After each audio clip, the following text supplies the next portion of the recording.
नमस्ते। आज हम एक ऐसी कहानी को समझने की कोशिश करेंगे जिसकी चर्चा आप जानते हैं पूरी दुनिया में हो रही है। और देखिए, ये सिर्फ आंकड़ों की बात नहीं है, ये एक बहुत बड़े बदलाव की कहानी है। एक ऐसा बदलाव जिसका असर हम सब पर पड़ रहा है। तो चलिए थोड़ा सा समय में पीछे चलते हैं, करीब 20 साल 2000 की बात है। उस वक्त भारत की जो इकोनॉमी थी वो दुनिया के बड़े प्लेयर्स के सामने एक उभरती हुई ताकत जरूर थी, पर कह सकते हैं कि मेन स्टेज पर अपनी जगह बस बना ही रही थी। और आज की तारीख में क्या है? सिर्फ 2 दशकों में कहानी आप देखिए पूरी तरह से बदल चुकी है। ऐसा लगता है जैसे भारत किसी इकोनॉमिक रॉकेट पर सवार होकर सीधा दुनिया की चौथी सबसे बड़ी अर्थव्यवस्था बन गया है। अच्छा, इससे पहले कि हम इसमें और गहराई में जाएं, एक बात साफ करना बहुत जरूरी है। देखिए, ये जो कहानी है ये किसी एक सरकार या किसी पॉलिटिकल पार्टी की कामयाबी की कहानी नहीं है, बल्कि ये कहानी है भारत के स्केल की, मतलब उसके विशाल आकार की, समय की और एक बहुत गहरे ट्रांसफॉर्मेशन की। तो चलिए इस पजल के सारे टुकड़ों को एक एक करके जोड़ते हैं और समझने की कोशिश करते हैं कि ये जो इतना बड़ा बदलाव है ये आखिर हुआ कैसे। तो सबसे पहले बात करते हैं उस बड़ी खबर की जिसने इस पूरी चर्चा को शुरू किया है, और वो है भारत की नई ग्लोबल इकोनॉमिक रैंकिंग। तो जो ताज़ा आंकड़े आए हैं उनके हिसाब से भारत की इकोनॉमी का साइज अब $4.1 ट्रिलियन से भी ज्यादा हो गया है। और ये सिर्फ एक नंबर नहीं है, ये एक नए इकोनॉमिक दौर की शुरुआत का संकेत है। अब सवाल ये है कि ये नंबर दुनिया के हिसाब से कितना बड़ा है।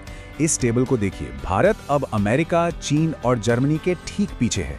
मतलब हमने जापान जैसी बड़ी इकोनॉमिक पावर को भी पीछे छोड़ दिया है।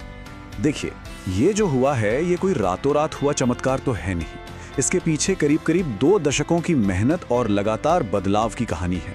तो फिर सवाल वही है कि भारत ने ये सफर आखिर तय किया कैसे। इस पूरे सफर को हम 3 हिस्सों में देख सकते हैं। सबसे पहले 2000 का दशक, जब लिबरलाइजेशन और सर्विस सेक्टर ने एक तरह से जमीन तैयार की। फिर आया 2010 का दशक, जब टेक्नोलॉजी और स्टार्टअप्स की एक लहर आई जिसने रफ्तार को और तेज कर दिया। और अब 2020 के दशक में मैन्युफैक्चरिंग और ग्लोबल ट्रेड इस कहानी को एक बिल्कुल नए लेवल पर ले जा रहे हैं। तो ये तो हो गई बात कि क्या हुआ और कब हुआ। लेकिन अब आते हैं असली सवाल पर कि इस विशाल इकोनॉमिक इंजन को आखिर चला कौन रहा है। कौन सी वो ताकतें हैं जो इस ग्रोथ को ड्राइव कर रही हैं। चलिए उनको समझते हैं। देखिए, इस ग्रोथ के पीछे मोटे तौर पर 5 बड़े इंजन हैं। पहला, भारत की बहुत बड़ी युवा आबादी, हमारा वर्कफोर्स। दूसरा, हमारा अपना बहुत बड़ा डोमेस्टिक मार्केट जहां डिमांड लगातार बढ़ रही है। तीसरा है डिजिटल पब्लिक इंफ्रास्ट्रक्चर, जिसने बिजनेस करने का पूरा तरीका ही बदल दिया है। चौथा, मैन्युफैक्चरिंग और एक्सपोर्ट्स में जो तेजी आई है। और पांचवा, ग्लोबल इकोनॉमी के साथ हमारा बढ़ता हुआ कनेक्शन। तो ये 5 पिलर्स हैं जो मिलकर भारत की ग्रोथ स्टोरी लिख रहे हैं। और हाँ, अगर आपको ये जानकारी काम की लग रही है तो हमें सपोर्ट करने के लिए लाइक और सब्सक्राइब करना ना भूलें। पर यह कहानी सिर्फ भारत तक ही सीमित नहीं है। इसका असर, इसकी गूंज पूरी दुनिया में सुनाई दे रही है। और ये जो हो रहा है ये ग्लोबल पावर बैलेंस में एक बहुत बड़े शिफ्ट का इशारा है। ये बदलाव साफ साफ दिखाता है कि अब दुनिया की इकोनॉमिक ग्रोथ सिर्फ कुछ पश्चिमी देशों के भरोसे नहीं है। हम एक ऐसी दुनिया की तरफ बढ़ रहे हैं जहां भारत जैसी उभरती हुई इकोनॉमीज भी टेबल पर अपनी जगह ले रही हैं और ग्लोबल इकोनॉमी को एक नया शेप दे रही हैं। अब इस बड़ी कामयाबी के बीच ये भी जरूरी है कि हम थोड़ा सा बैलेंस्ड नजरिया रखें। ये समझना बहुत जरूरी है कि ये एक मील का पत्थर तो है, लेकिन ये मंजिल नहीं है। इसको ऐसे समझिए, देश की जो टोटल जीडीपी है वो एक बड़े से केक की तरह है।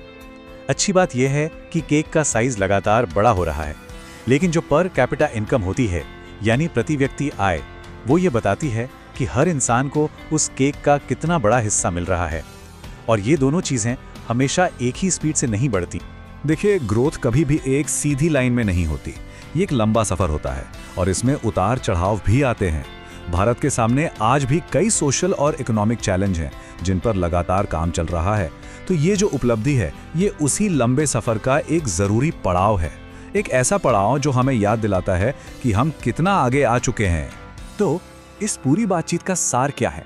अगर इस पूरी कहानी से एक चीज सीखनी हो तो वो एक शब्द है, मोमेंटम, यानी गति।